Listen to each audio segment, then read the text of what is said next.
Unit Reskrim Polsek Gandus Palembang meringkus Manto, 40 tahun, yang diduga sebagai pelaku pembunuhan temannya sendiri, Rolis Christian. Peristiwa tragis ini terjadi pada 18 Juli 2025 di Jalan TKR Kadir, Lorong Jambu 36 Ilir, Gandus. Tersangka ditangkap di kediamannya tanpa perlawanan.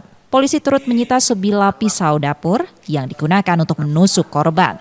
Dari hasil pemeriksaan, motif pembunuhan diduga karena pelaku merasa malu saat ditagih hutang Rp800.000 dengan suara keras di hadapan orang tuanya yang tengah beribadah. Insiden bermula ketika korban mendatangi rumah tersangka dan menagih hutang sambil berteriak.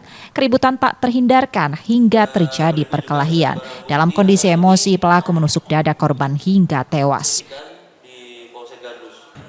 Motif karena tersangka merasa sakit hati karena korban pada saat itu datang ke rumah untuk menagih hutang kepada tersangka, dan pada saat itu korban merasa terganggu akibat dari kedatangan korban, ya, dan juga karena pada saat itu orang tua si tersangka menurut dia pada saat itu orang tuanya sedang melakukan ibadah, dan tersangka berhasil diamankan.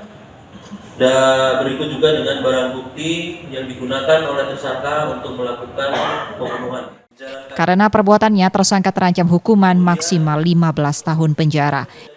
Yudi Kiswanto, Kompas TV, Palembang, Sumatera Selatan.